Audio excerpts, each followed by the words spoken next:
You're listening to The Agents Angle, the show featuring the world of football agents. A world that is usually round, but all too often things go a little bit pear-shaped.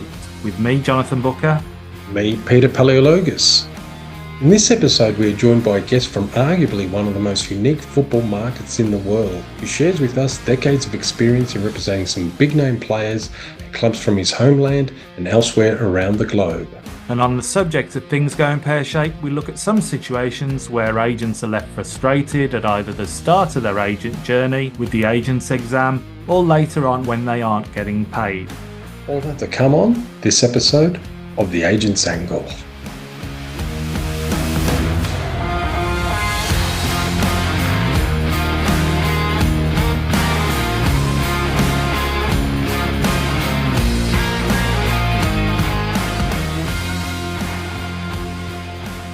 Welcome back everyone, especially some of those who may have had a stressful week and what may possibly continue to be a stressful time if they haven't yet received confirmation as to whether they have passed the latest sitting of the FIFA Football Agents Exam, which happened just a few days ago on Wednesday the 20th of November, all around the world. Yes, it was exam time again for many. And it's interesting that FIFA exam, the player agents exam, the football agents exam, is still very popular. This is like the 5th edition. And really, it's a lot of people are taking the exam. I know several people here in Australia contact me, they're taking it this time, and several around the world. The feedback I've had, Jonathan, has been, I would say, really quiet. And we know FFAR has created a new industry in terms of training and courses. There was a lot of last-minute courses, especially on LinkedIn, for preparing a lot of the examinees for this exam. But one other thing came across, and I was looking at LinkedIn here, someone who we had on the podcast earlier, actually from FIFA, formerly of FIFA, I should say, Tarik Ajanovic, who was in the agents section of FIFA, one of the key lawyers there before he left. And he put a post wishing everyone luck for the FIFA Football Agent exam. However, he mentioned in this post that he received several calls from some of his contacts complaining that there was some attempted cheating from certain candidates. But he advised those people to contact FIFA, who have got a portal where complaints can be made of this nature, and summon a FIFA investigation. He's very concerned that some people need to probably cheat, and that's not a good look. The thing he also mentioned, there are tools, not just FIFA, but the national association to deal with any of this type of alleged cheating. If there is proof of cheating, they can cancel exam results. It's a very interesting observation, and it's concerning because it's all about being transparent. It's all about working hard and getting through on your merits. And there shouldn't be any of this conduct, Jonathan. I'm going to refrain from commenting too much on FIFA this week, as it's safe to say I've had a bit of a run-in with someone from FIFA over the last week or so. Someone who I've deflected a lot of criticism from, both publicly and privately, on the topic of FFAR and agent regulations, who has now chosen to repay me with criticism and sarcasm over what we said on the last episode of The Agents Angle. And what I said on the last episode, I stand by, as based on the information available both from FIFA and others, there's no evidence available to the contrary on what I said. And as a result of that exchange, I did make the offer, once again, for FIFA to come on the show and present their case and put these matters straight, which the person in question pretty much refused. So make of that what you will. A hidden information problem, a lack of willingness to adequately consult, or maybe the fact we are scrutinising the right aspects and asking the right questions in regards to FIFA and the agent regulations. But back to the matter of the exam, as you mentioned, the same person I've just commented on and FIFA in general were warned by me, you, and many others, not only after the FFAR were approved, but for some time before that these problems being reported in regards to the exam were highly likely and needed to be addressed. But FIFA being FIFA, and not everyone at FIFA, chose not to listen. As you said, back on episode 41 and 42, we heard from Tarik, who is a lawyer and former FIFA official, who was very much at the sharp end in dealing with a lot of issues with agent regulations and FFAR. And he was very open on various aspects of the FFAR and agent-related matters. And just one of those aspects he stressed, as you've pointed out, And he advised people taking the exam who have problems with the exam or witness cases of cheating or other improprieties that they should report it to FIFA as soon as possible, and also the association or federation hosting the exam where feasible. What FIFA and any national member association do about it once reported is, of course, not 100% clear. But at least the candidates who've observed this have taken up that option and can't moan then if they haven't reported it. What I would say, however, is once you report something to FIFA or a national association, don't forget about it. Follow it up, keep records. And if they don't act, you could take the matter to one of the international football agents associations, such as EFA, TFF, or PROFA, a national agents association, or even certain media and podcast outlets may be interested. And Peter, you're president of a National Football Agents Association, so I'm sure your association would take up such a matter if it was reported to you and do what you could for either a member or even a prospective member. Yes, we're a pretty active agent association here in Australia. We would support a member who needed to articulate in their report some concerns they may have seen, such as this, but I doubt that would happen in Australia. No, it's very strict here the way exams are done, but we would help them submit, not just in relation to something like this, but other concerns as well, to the requisite authority. In fact, we are actually getting ready a circular to send to football stakeholders in Australia about the issue and how to deal with unlicensed agents. It's a hot topic at the moment, not just in Australia, worldwide.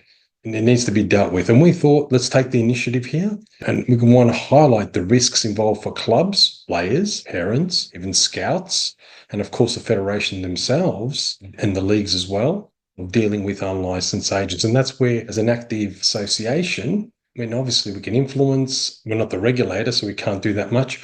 We can highlight the risks, in particular this one, of unlicensed agents and report it. And if it's no follow-up, as you said, Jonathan, amplify that these issues need to be dealt with. So agent associations should support their members and really push stakeholders or regulators to really take action. It's not always easy. However, we need to show willingness that these things will be investigated. And I'm not just saying this, but Peter, your agents association, the Australasian Agents Association, is one of the most proactive. And I think what we'd like to see is more football agents associations being as proactive. I know some are, but a lot have a lot of work to do in that respect. But of course, for those who have sat the exam, passed it, and obtained their license, it is a case of welcome to the madhouse. And it's safe to say the journey and trials have only just begun in the often crazy football agency world. And with that comes the aspect of disputes, whether it be with other agents, clubs, or players. And with the FIFA Agents Chamber currently suspended, agent disputes with an international dimension are somewhat in limbo. But other agent disputes can be heard by the relevant National Member Association or DRC as one option. And one dispute came to light in recent days involving Manchester United and an agent involving one of their former players, Axel Twenzebe, who is now at another English Premier League club, Ipswich Town. The story was broken, it seems, by the Daily Mail in the UK, and you know I treat some of their articles with caution, but they're pretty good on getting the scoops when it comes to agents. There is no mention of who the agent is making the claim. Understandably, as we know, even justifiably making such a claim can impact badly on agents, even if the claims are legitimate.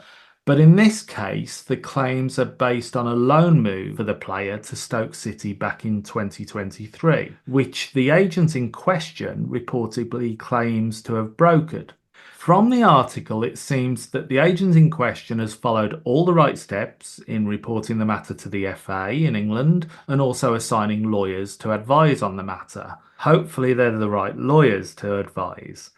And to my knowledge, Manchester United at this time had a large and very knowledgeable football admin team. I don't know if that's still the case with all the reported streamlining that's gone on at the club in the last year or so. So I would like to think the club are across it. However, I got curious as to how messy the representation of this player and the clubs in question actually is. So I've done some very, very basic sleuthing through the English FA's agent declarations, and what I've found is pretty confusing. Back in 2017-2018, the player and Manchester United were represented by Colin Murdoch, who, to my knowledge, over the years has represented a lot of young players developed through Manchester United's academy. When the player was loaned to Aston Villa in and around 2018 to 2020-ish, an agent with Unique Sports Management represented Aston Villa. But around about 2021, when the player was loaned again to Aston Villa, the player was represented by a Dimitri Twenzebe, which could be a relation. And that same person reportedly represented Manchester United and the player when the player's contract was renewed about this time. Then in 2022, when I think he was loaned out to Napoli, the Behemoth agency that is CAA based represented Manchester United. And nothing strange in that, different agents representing loaning and loanee clubs in brokering those loans. And then when he was loaned to Stoke, the transaction in question here, the agent acting for Stoke was reportedly Lionel Kapinga, and the agent acting for Manchester United was Phil Smith, who's a well-known agent in England, but no one is mentioned on the declarations as representing the player. But interestingly, when the player signed for Ipswich in 2024, both the player and Ipswich were reportedly represented again by a Dimitri Twenzebe, the same agent who reportedly represented the player when he was loaned to Aston Villa around about 2021. So people can draw their own conclusions as to who the mystery agent is making the claim against Manchester United, as the FA records name those agents who were representing Stoke and Manchester United on the loan deal in question. However, this goes back to the point that you always make, Peter, the importance of that paper trail and agents keeping records and filing the necessary information with the football authorities to back up such claims. Because that paper trail could be pivotal if this matter goes to an FA Rule K arbitration, FIFA, or even the likes of CAS. Yes, this article is quite interesting at a time where we're seeing a new coach come in and want to change things, obviously wants to sign players. But also for Axel, he's been consistently having injuries, which unfortunately has not been able for him to nail down a consistent run of performances and results. You mentioned a lot of teams, the loans, but unfortunately for the players, had a few injuries during that time. Now, I had a look at the article too. There's obviously legal letters that are demanding payment from FA licensed intermediary. So this is pre-FFAR. Now, United, their angle is they refuse to pay. They consider the claims as baseless. And we know it's what you just defined there, Jonathan. It's quite a web of different moves and transactions and different agents representing clubs as well as this player. The agents has reported this matter to the FA and they will look at those intermediate regulations, how they apply. But the important point is also Manchester United conducting their own internal investigation to see if this agent was involved in Tuazebe's move to Stoke. Now, obviously, as you mentioned as well, Jonathan, there's a lot of staff changes within Manchester United, so you don't know who spoke to who.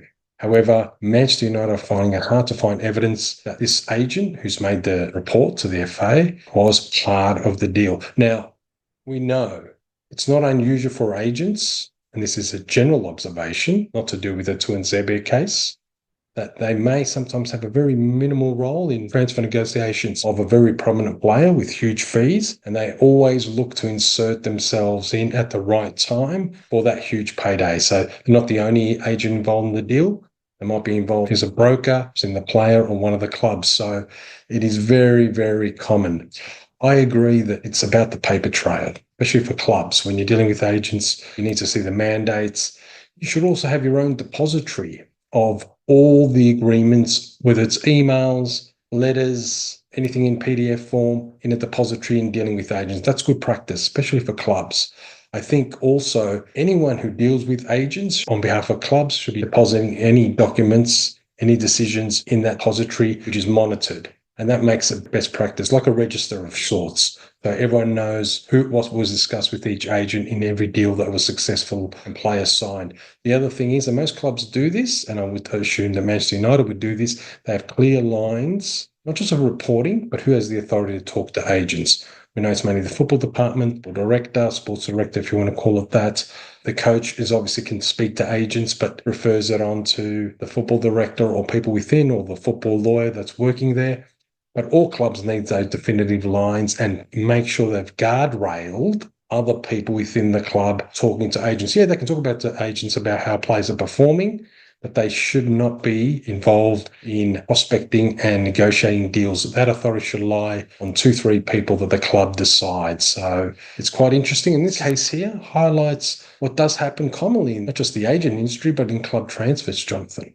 But an added dimension of this for me that relates to that paper trail, not least from a British perspective, is the tax angle. We've spoken before about how many tax authorities around the world are focusing on football agent related dealings more and more.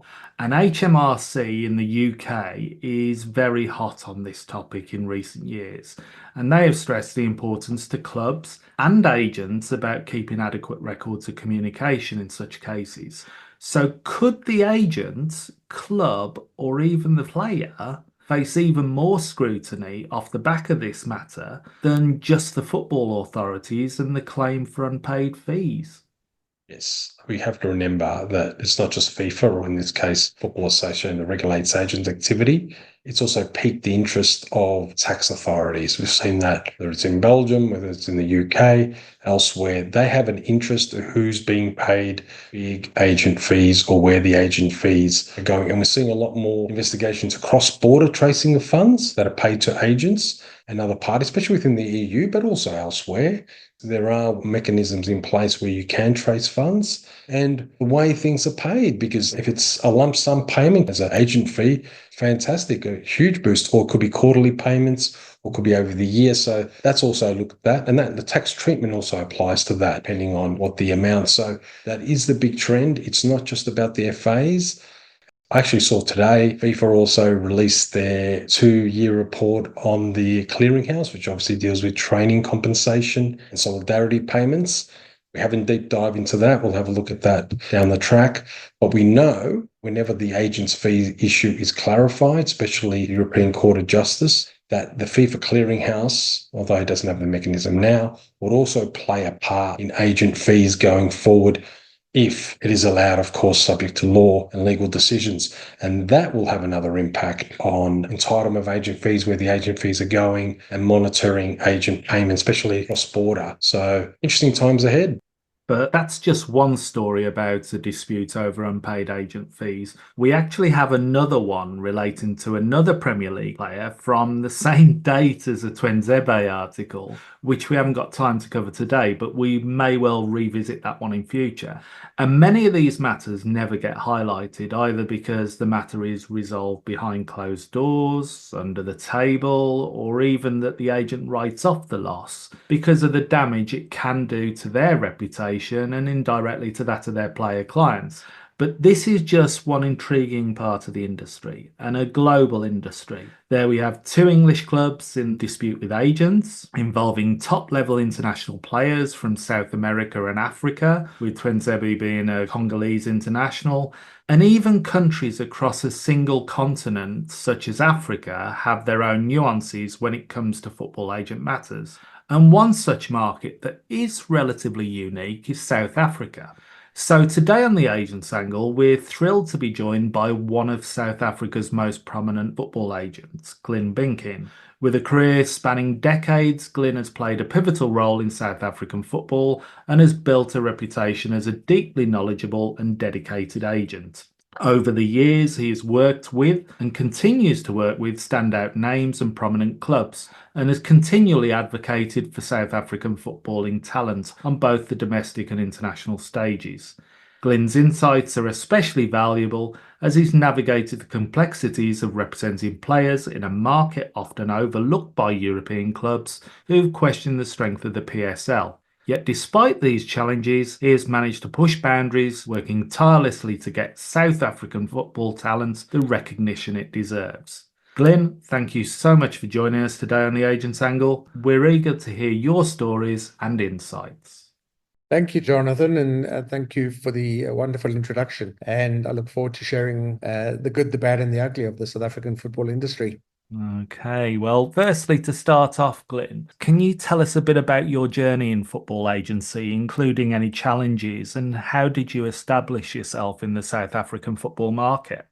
So I was really one of the first agents in South Africa. I got involved in the football industry at an early age. My late father was the director of a football club in South Africa called Arcadia Shepherds Football Club, which was a very historic club in South Africa, largely because it was the first traditional white South African club to field a black player in the apartheid era. So Arcadia was a really big part of my life growing up. I was a ball boy, a mascot, you name it. I grew up in the football club. I played football at the club. In fact, I played with Mark Fish, was one of my teammates at the club, and became a client in later years. Although he was a couple of years younger, he was always a fantastic footballer and did really well. So was always playing age groups up. But Arcadia fielded the likes of Roy Wegerle and the Wegerle brothers, who you're probably familiar with. So I grew up in a football environment. I studied a Bachelor of Commerce Accounting when I finished my school, but my heart and passion was always on the football field as opposed to doing books and accounting and what have you. So I was then afforded the opportunity to work with the national team of South Africa in a one-off game.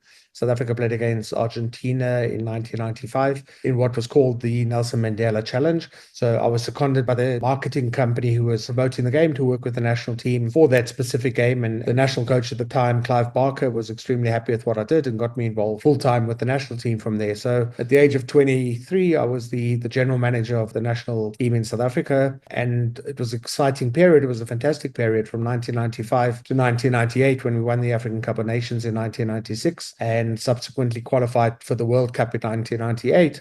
So it was arguably the highest performing team in South African football history. It was arguably the most successful period. And for me, it was a natural progression after managing the team to managing individuals, which is where I am 20 odd years later.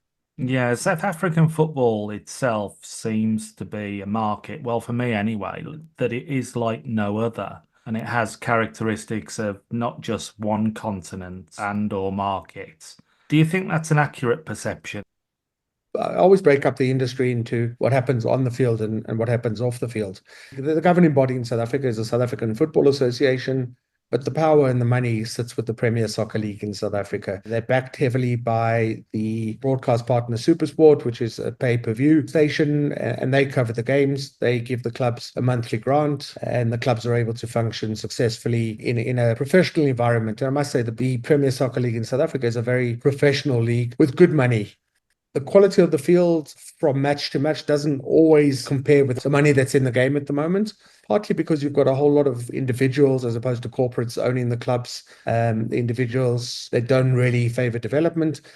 But over the last probably 10 years, the league has professionalized a whole lot more. You've got some really successful business people who have got involved in football.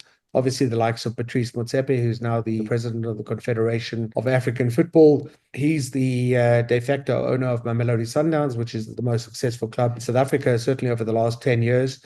And he's built a club not necessarily to win the league in South Africa, because with the resources and the players he has been able to attract over the past 10 years, they will win the league every year or 9 out of 10 times. But he's built a club to compete very highly in Africa. And I'd say they're certainly within the top 4 clubs in Africa, which is why they've qualified now for the FIFA World Cup, which is taking place in the USA next year, but also comparable to some of the leagues in Europe. So when they're competing for players, they're able to keep the better South African players in South Africa, because they can probably pay the players more than they would earn in many European leagues. I'm not saying the top players in the top leagues, but many of the sort of next tier level players and next tier level European leagues, the South African clubs certain clubs are able to pay more than what the players would earn abroad. So that's definitely is one of the reasons why most of the South African players over the past 10 years in particular haven't really ventured abroad. Whereas when I grew up, in the 1996 African Cup of Nations era, we had Lucas Radebe, Mark Fish, Sean Bartlett, a whole generation of players who realized in order to be able to forge a successful career for themselves beyond their playing days would have to go abroad and earn proper money. Now the players are able to earn proper money in South Africa, and it's easier for them in South Africa. Let's face it, it's the weather's amazing, the lifestyle is very good, cost of living is pretty decent. But unfortunately, that comes with a bit of negative from a football perspective, because my belief is that the younger the players are able to go out of South Africa to play abroad, the better their football will become, and in turn will rally back into the national team. With the focus primarily on the agents side of the football industry, how would you describe the current state of football agency in South Africa? Has it changed over the last decade, like the football industry as a whole, and how has your approach changed with it? I don't think, to be honest, that it has really changed. I think it is a bit of a wild west. On the one hand, you have clubs who will deal with whoever they have to deal in order to get the player. And on the other hand, you've got every Tom, Dick, and Harry wanting to become a football agent because the perception is that there's so much money in football. I'm very pleased with the direction that the FIFA agency regulations is taking place. Obviously, there's a lot around the agency regulations that the agents in general are not happy with. But I think there needs to be some sort of policing of the industry. And I also believe that the license is an important process. But I think education behind the industry is important. The sad thing is, as an agent, you have to qualify and you study and you become an agent, you write a license and an exam, and you pass the exam, but then you go sit across the table from a club owner who hasn't a clue about the industry and the regulations, etc. So that's one of the challenges you face. So I think going forward, the South African Football Association is not particularly strict on the agency side of things in South Africa. Obviously, the licensed agents, and there's a handful at the moment in South Africa, are putting pressure on the Football Association to properly implement the process, because you can't have processes in place and then they choose as and when they want to deal with the processes. But then again, the clubs also do what they want to. So it's quite challenging. What I've always tried to do is abide by the rules and the regulations. There's a lot I've learned from previous regulations, which I think are still very important in the industry.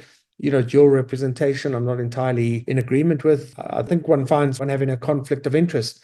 I think if you clear upfront as to which party's interests you're looking after, that's important, because if you go into a negotiation and you're not necessarily looking after the interests of one party, I feel you don't do your client justice. Having said that, it's important to have relationships with clubs, but not at the expense of your client being the player himself. If I look at myself, I look at the players, each one of them as a unique business. Some of them are big businesses, like so Lucas Radebe was a really big business, and some of them are small businesses. It's about trying to create a pathway for each of the players in their business and getting the right people around them and involved in their unique businesses and trying to grow those businesses over a period of time. Glyn, South Africa hosted the World Cup, we know, in 2010. You also mentioned that money paid by many of the clubs is fairly good. I mean, there's a lot of big clubs in South Africa. Mamelodi Sundowns, you mentioned, Kaizer Chiefs, Orlando Pirates. As an agent, how do you see South Africa's position in the global football transfer markets, both in terms of the exporting and importing of players or playing talent and coaching talent? Are there any football markets that seem to have more of an open door transfer approach to South African football and the kind of players that come through its ranks? Yeah, good question, Peter. I think it's an interesting time right now in the South African football industry and space, as we talk about. For many years, the South African team wasn't that successful. And I think when your national team is not successful, it's often seen as an indictment on the league where the players are coming from. As I say, 96 era, we had a lot of players going into Europe and making it and doing pretty well in good clubs in Europe. But for a long, long period thereafter, we didn't have players doing well in Europe, and very few players were going abroad and being successful in Europe. You had a handful, Stephen Pienaar's and Benny McCarthy's, who were always top players and were always going to go and do well. But besides that, not many players had gone and done well in those territories. 2010 was fantastic in many ways, and it helped in a way to put South African and African football on the map to a certain degree. I don't think the South African Football Association and the South African football public necessarily grasp the immense opportunities that come with hosting a World Cup. We should have seen the 2010 World Cup as a step to the next phase of South African football and worked on infrastructure and development and doing the right things to be able to prepare the country for post-2010. But everybody saw 2010 as the destination, as the final stop. And we're still trying to play catch up. We built fantastic new stadiums, and for many years they sat empty. The South African football is divided into, I suppose, two tiers, mostly. We have a professional tier with the Premier Soccer League. You have the first division, the championship in England, for example, is called the Motsepe League because it's been bankrolled by the same Patrice Motsepe who owns Mamelodi Sundowns and who's the president of CAF. And that's the second tier professional league in South Africa. We also have a reserve league, which runs parallel to the Premier League. So if your team gets relegated from the Premier League, your reserve team, even if they win the league, gets relegated as well. And that's a professional, it's an under-21 league, which has been very good. I think it has been a breath of fresh air because the problem in South African football historically is that there has been a lull in the player movement, the sort of 19 to 24-year-old players, because the club's perception is that the players are not ready. And the perception was always that at 24, you're still young enough to be able to play. Whereas in Europe, it's 18, 19. In the lower leagues in Europe, you've got 16, 17-year-olds playing in those leagues. So it's been a big problem. This season in particular has seen an influx of really, really talented young players playing in the league. There is a 16-year-old currently on trials at Chelsea, a boy, Emile Witboy, from Cape Town City. He's in the under-20 national team. Obviously, he's too young to move to Chelsea, but the fact that Chelsea themselves have scouted the player does augur well for the development of South African football. Man City are supposedly very interested in the player as well. So there are a particularly good group of boys. Our under-20 team is qualified for the African under-20 championships, which will take place beginning of next year, which will then be the precursor to the under-20 World Cup. And there's a particularly strong team of boys that could go all the way to the World Cup, which is good for South African football and to open up the markets. So from a South African perspective, one of the challenges we have at the moment is that you've got these data programs, and the data programs are really derived from the footage. So the footage gets uploaded, you get a company analyzing the footage and then creating data out of it. And data is a key factor in the modern industry because you're getting thousands and thousands of players. I spoke to a European club about a year ago because it was just before the January window of 24. And they said to me, around about Jan, they'll get 1,000 CVs of players in various positions. There's no ways they can watch 1,000 players. So they didn't feed the names of the 1,000 players into a system. That system will, I suppose, funnel the information that they require from the statistics that they are looking at in a player, which will then give them maybe 200 players, which they'll then further analyze to get them 100 players, which they'll start doing a bit more research and homework on those players, which will give them 50 players that they'll probably start watching games and maybe viewing a couple of live games, which will give them 10 players, and they'll be lucky if they look at 2 players in the end. So it's a numbers game, and you want to be a part of the numbers. And the challenge in South Africa at the moment is that the Premier Soccer League in South Africa hasn't allowed any of the data companies to be able to use the footage of the league. That's going to change hopefully soon. And they've just had a recent election, the chairman of whom is the chairman of Orlando Pirates. The acting CEO, who's been acting for 9 years, is the chairman of another club. So the league is controlled by the clubs, really, which is okay, but it does have its own dynamics. So they haven't allowed access to the footage, which is sad because the only way you're going to be able to market the players is really through the footage and ultimately the data. But they talk about now allowing one of the bigger companies access to the footage, in which case the data will then become relevant again. So it's been challenging from that perspective. So Sundowns are particularly fond of the South Americans. Of their 5 foreigners, I think 4 of them are South Americans at the moment. And they've created a niche in that space. Arguably the best talent in the world at the moment is coming from Africa. You look at Euro 2024, something like 30 players in the 4 teams in the semi-finals came from Africa. I think France, more than half their team was of African origin. The North Africans don't necessarily come to South Africa because I think the North African leagues pay pretty decently. The West Africans, the Ghanaians, the Ivory Coast, maybe Cameroonian players generally try go to Europe, France, etc. But the next tier of players who don't go to Europe often come to South Africa or try come to South Africa because the top leagues in those territories are paying small amounts of money, whereas the South African league is paying really decent money. Where we find a lot of the talent coming into South Africa is from the COSAFA region. It's the neighboring countries to South Africa, Zambia, Zimbabwe, Botswana to a certain degree will definitely levitate to South Africa because they get paid so much more in South Africa than they would in their own countries. And it's interesting that 7 COSAFA countries have qualified now for the African Cup of Nations, which is important. It hasn't happened for a long time that so many players, such a small region, have qualified. A lot of our listeners are interested in how deals are done or player agency is conducted in certain jurisdictions, countries, leagues. Glyn, what's your approach to contract negotiations, especially on behalf of players and, of course, coaches, especially when working in a market as unique as South Africa? Yeah, so obviously, as you know, the South African League follows the European calendars. We have two windows, the same as in Europe, and the windows are more or less at the same time as Europe, one in Jan and one in July and August, although our August one sometimes extends into September, which is a bit frustrating because it just prolongs the inevitable. However, it does for various reasons, and I think a lot of the North African countries in particular are also steering in that direction where their windows close in September as opposed to August. The deals are quite simple on the whole, except when the clubs are trying to sign the players behind agents' backs or behind clubs' backs, which happens, and it happens everywhere in the world. Obviously, one has to rely on the player and the integrity of the player and the integrity of the clubs. But somewhere along the line, I certainly believe one will find out what is happening. So we try to steer away from that and rather go through the front door than the back door. A lot of the deals are done with certain clubs, and certain clubs have relationships with certain agents.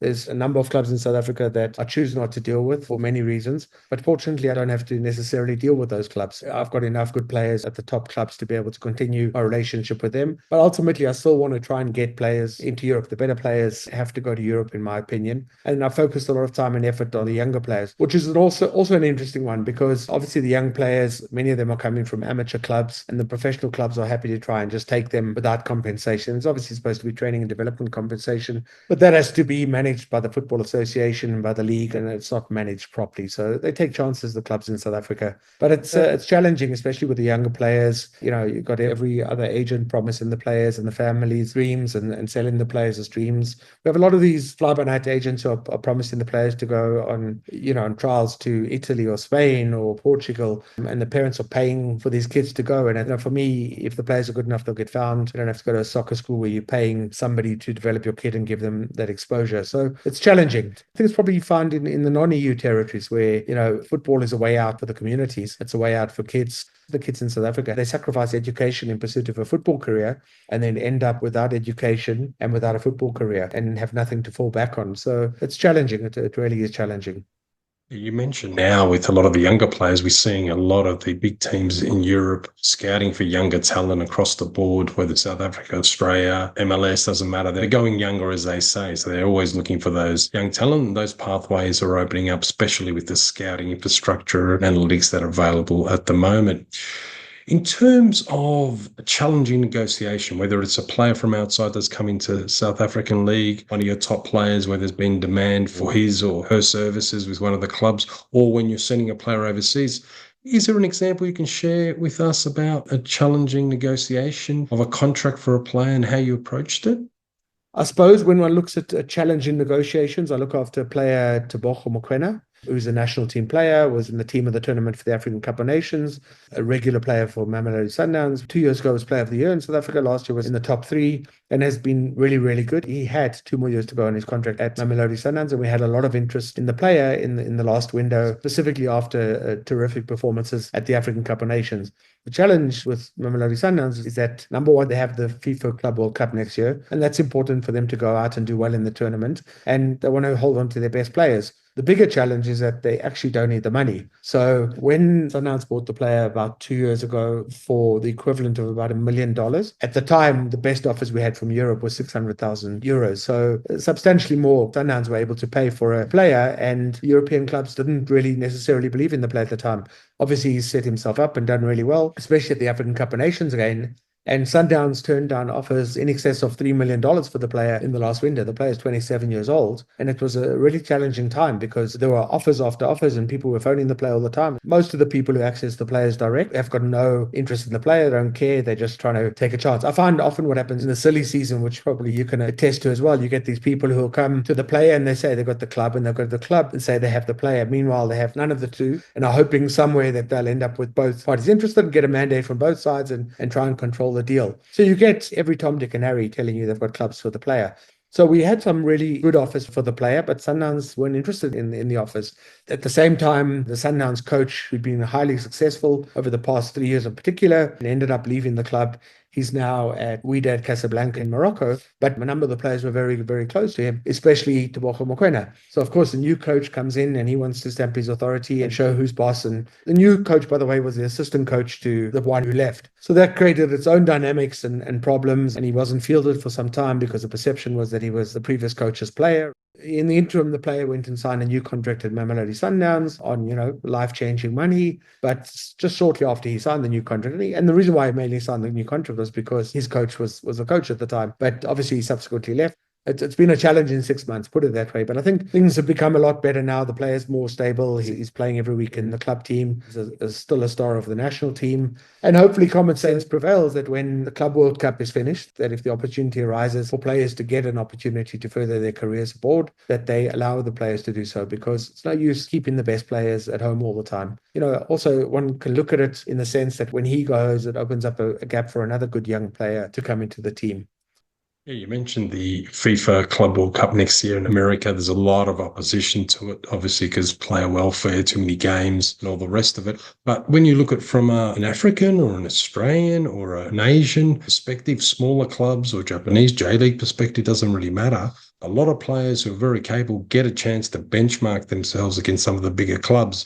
And when we look at football, we sometimes forget people on the periphery or clubs or leagues in the periphery where a player like from South Africa gets an opportunity or the canvas to play against some of the best and also puts them into the spotlight. So there's always some positive out of all the negative publicity about the FIFA World Cup. And also, sorry to interrupt, but the game changer in terms of the Club World Cup in particular, and I know it hasn't been finalized, but for a long period of time, speculation was that each of the 32 teams that qualify will get $50 million just for qualifying. And then obviously further money as and when they progress in the tournament. I don't think they will get as much, but there was a lot of speculation that was the figure. I think FIFA is struggling a bit to get the right sponsors on board, the right broadcast partners on board. So I don't think they're going to give the teams as much as that. However, if it is $50 million or 20 or 30, whatever it is, it's life-changing money for a lot of the clubs in the poorer territories. So to put things into perspective, the prize money for winning the league in South Africa, okay, it was changed a few weeks ago. It's now 20 million rand, which is probably $1.3 million. Last season it was 15 million rand, which is 800,000 US dollars, but now it's $1.3 million. Mamelodi Sundowns have bought in the past 3 years, they bought a player from the City Football Group in Uruguay for $3.5 million. They bought a player from Belgium for $2 million. They bought another one from Belgium for 2.5, all South American players, by the way, for $2.5 million.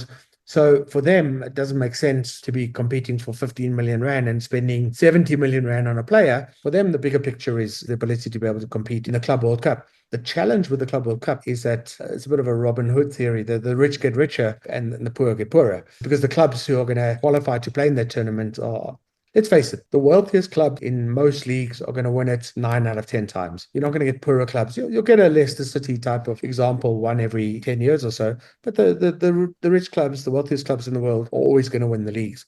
So they're going to go to a tournament where they're going to get $50 million for participating, or 20 or 30, whatever the figure is going to be. It doesn't really make a big dent into their pockets at all. Whereas the poorer clubs who could benefit from something like this are not going to be the beneficiary of participating.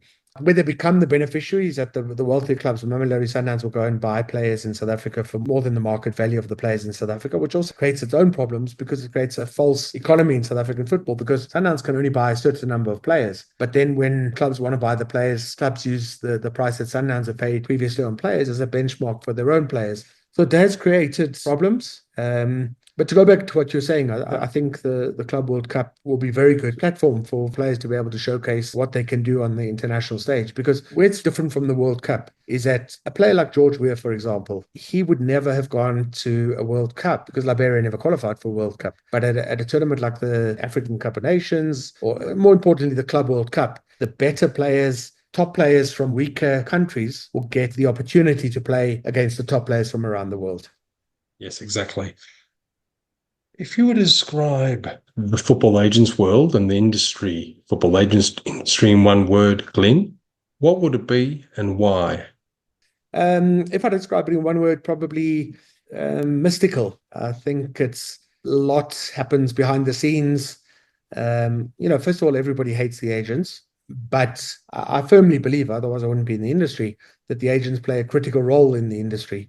The same clubs who don't want to deal with an agent are the first ones to call you when they need a player or they need you to help with this or help you with that. So I think agents are there to stay, but I do believe in the policing of the industry. I don't necessarily have an issue with agents taking money out of the game. They all talk about FIFA and UEFA and everybody talking about agents taking money out of the game. But the same people in those bodies are getting commissions on sponsorship deals and being paid honorariums and traveling the world in private jets. They're also taking money out of the game. So you've got to, give both sides of the equation. Are they taking money commensurate to the value that they're bringing to the table? If someone is prepared to pay them that money, then obviously they are, paying money that's commensurate to it. I think that the traditional game of football with the values that were in the traditional game is long gone out of the window, unfortunately. Money's become the god in the game, unfortunately. But it's not going to change, I don't think, in the near future.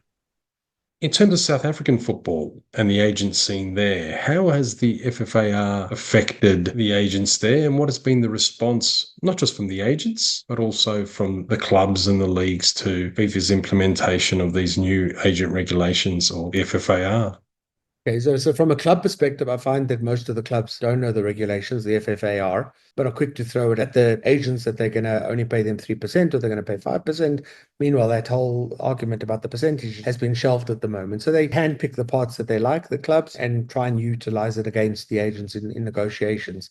From an agent's perspective, lots and lots of people have written the exams, but a very small percentage has been passing the exams, which, as I said previously, is good because you want the cream to rise to the top and people who are knowledgeable of the industry and equipped to be able to deal with the various facets of the industry, because it's a multi-dimensional industry, the agency side of the business. So you want the right people to be involved in the industry. The problem, once again, in South Africa is that if a club wants a player, they are going to deal with whoever they have to. And I think it happens around the world. They'll deal with whoever they have to get the player, and they'll pay whatever they have to get the player as well. So because FFAR, large portions of it have been suspended and they're not officially implemented as such, the clubs in South Africa are trying to use that to their advantage. So it is challenging. Also, I think where FFAR comes into more prominence is transcontinental deals, where a player leaves Africa or South Africa and then moves into Europe. There, I think it's a bit more strict, and also, once again, depending on what territory those players are going into. So, as I say, historically, the players haven't been going. Not many players have been leaving South Africa to go into European clubs. So they haven't really been faced with the reality of the FFAR as such.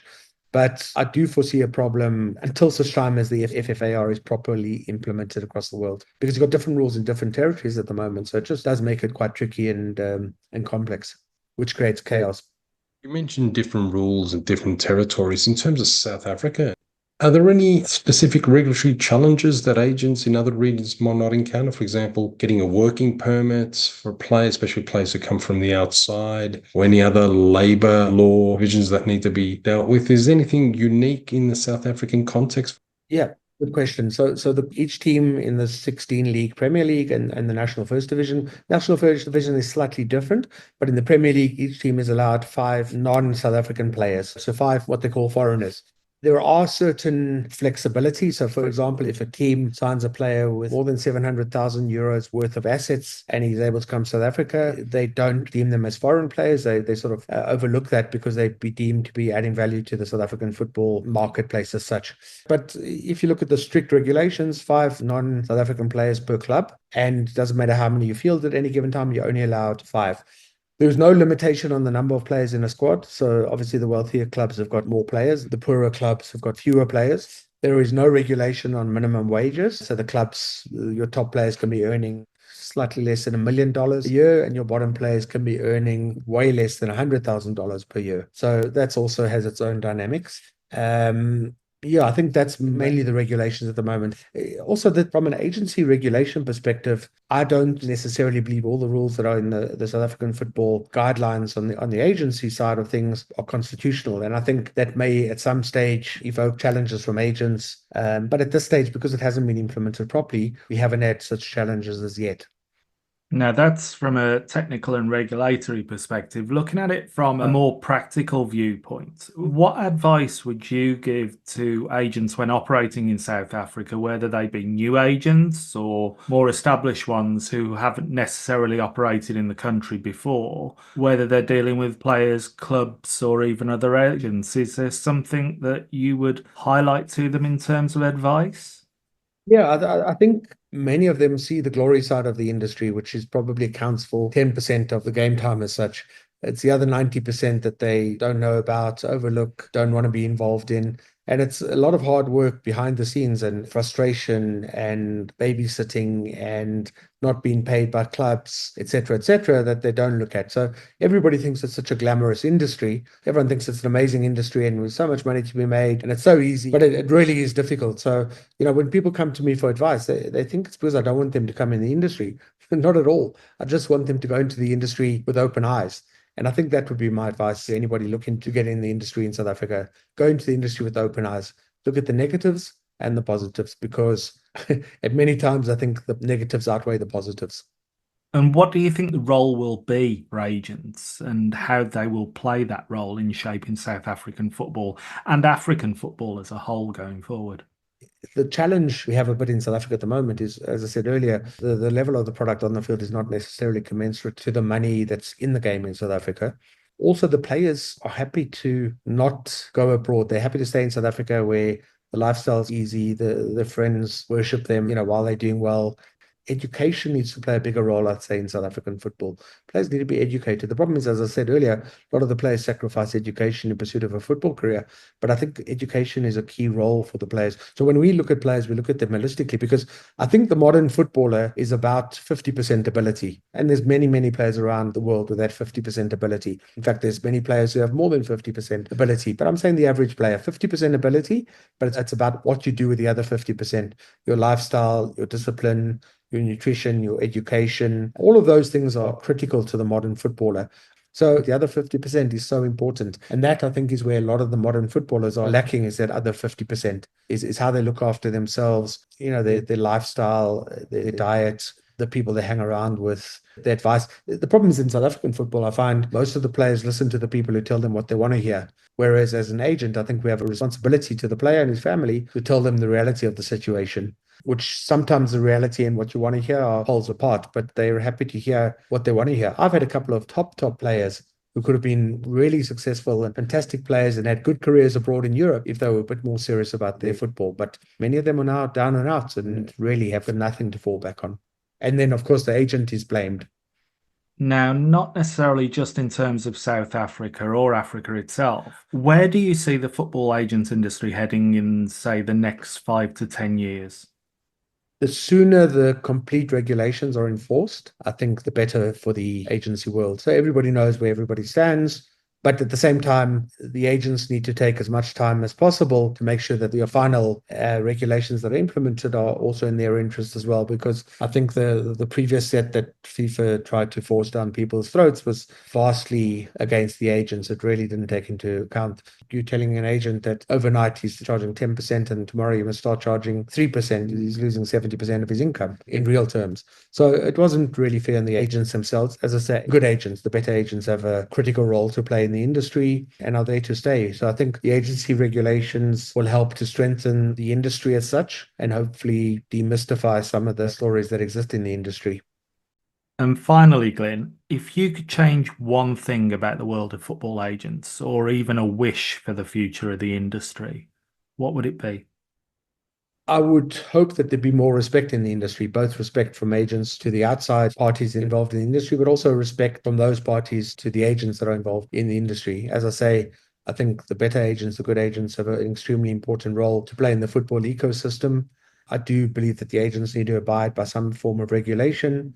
So it's really everybody working together in the football ecosystem to make all the pieces of the puzzle fit together, because the industry without the agents is not the same. The agents without the industry are nowhere. And I think by collectively working together, one could create a much stronger ecosystem of which the agents will play a particularly important role. I think that's a fantastic point to finish on. Glyn, thank you so much for your time, sharing such valuable insights with us and with the listeners. It's been a pleasure hearing from you and the various parts of your journey, the challenges and the triumphs as a leading football agent, not just in South Africa, but globally. We've got to point that out as well. We appreciate your time and look forward to seeing where the work takes you next. Thank you once again for joining us here on the Agents Angle. Thank you very much, Jonathan, and to you, Pete, as well. Thank you. For me, Peter, another great insight into the world of football agents and a market not many agents, even the more established ones, would have had many dealings with. I've had a few dealings with the South African football market and some South African players and clubs. I even have a good friend who's a South African agent, but I haven't had that much involvement in the business over there. What about yourself? Yeah, just firstly on Glyn's interview, it seems like a lot of good South African players are staying in the PSL, the South African top division. This does help top agents like Glyn to have a good portfolio of players who are in demand. We mentioned 3, 4 big clubs in South Africa who are always looking for good players and paying very good money. Because if you've got your top players in your own league, for the agents like Glyn, who's in South Africa, it works very well. We know that certain countries have a lot of their national teams players play abroad, and that can also make it very tough for the agents from those countries because we know in bigger markets, other agents are ready to circle. I know that Argentina, Denmark, the Ivory Coast, if we're talking about Africa, Ireland, even Cameroon, also from Africa, all their top national team players are playing overseas, not in the local market. So how does that affect those agents? But Glyn, he's got access to a lot of good players in an underestimated South African competition.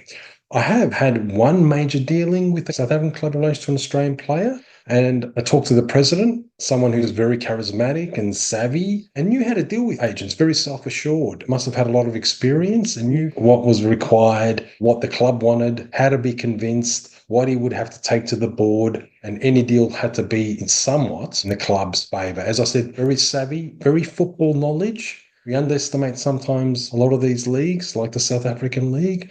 And I noticed that a lot of the presidents, because they do follow what's happening in England, that's sort of the benchmark, but also they employ a lot of the practices and spend a lot of money on their clubs. So, yeah, they're very well informed. And just because it's not a known market doesn't mean a lot of these presidents of clubs or football directors don't know how to operate. And I will say that they're very, very well educated, well versed in dealing with agents, Jonathan.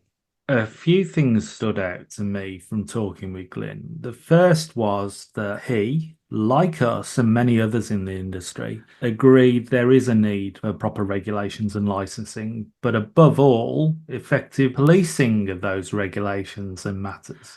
And also the lack of awareness of regulations regarding football agents, specifically amongst other football participants, and how the likes of clubs and even some associations pick and choose when, where, and what part of the regulations they want to apply at a particular time to suit them. And that isn't just South Africa, it happens all over the globe.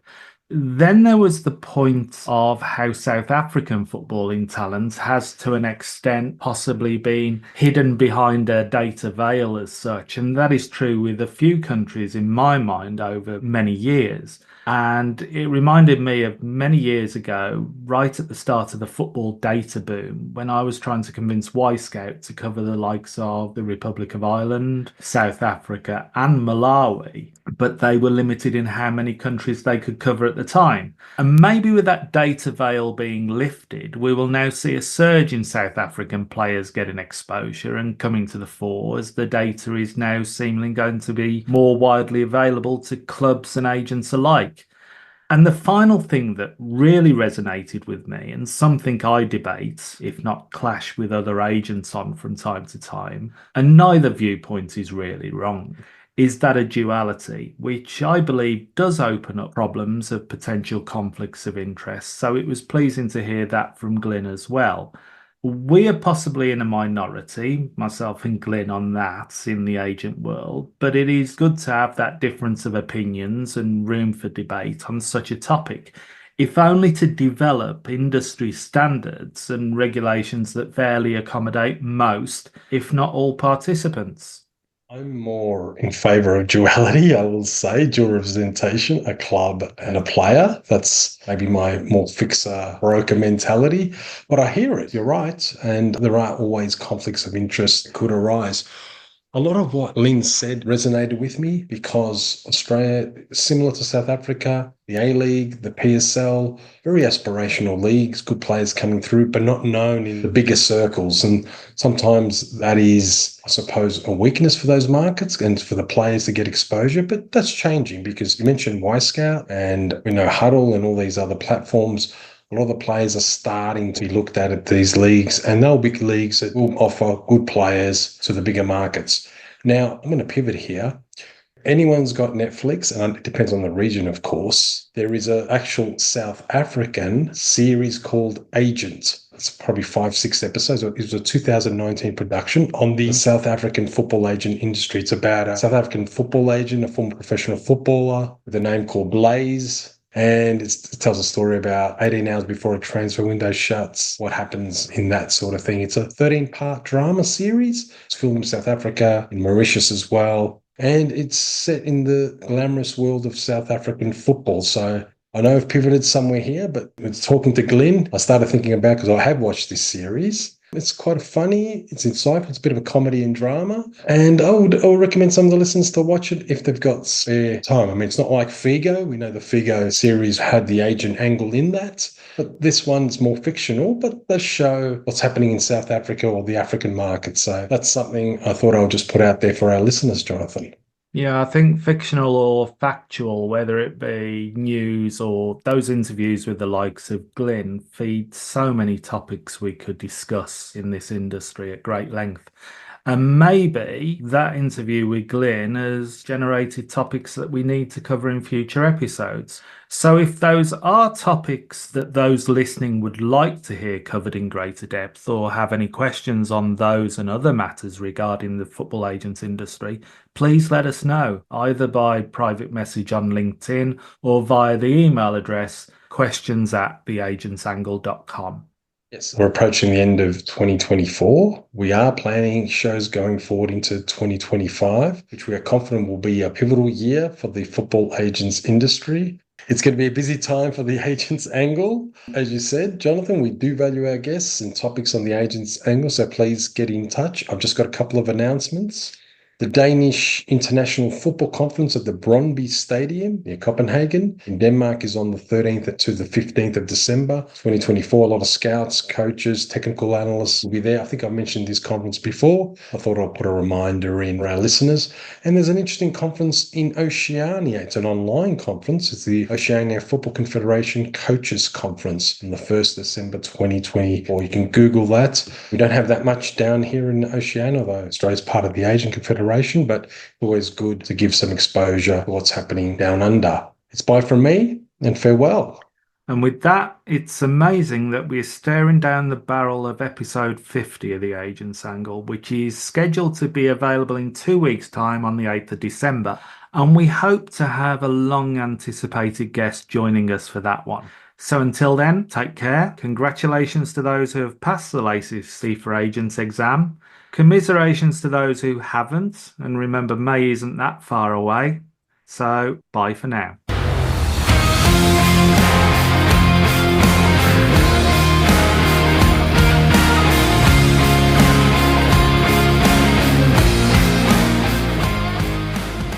The purpose of the Agents Angle podcast is to provide news, information and facilitate discussion on regulatory matters, policies, business trends and issues affecting football agents worldwide. The opinions and recommendations presented in this podcast are for general information only and should never be considered legal or professional advice. Furthermore, the views expressed by guests are their own and their appearance on the program does not imply an endorsement of them or any entity they represent. Thank you for listening.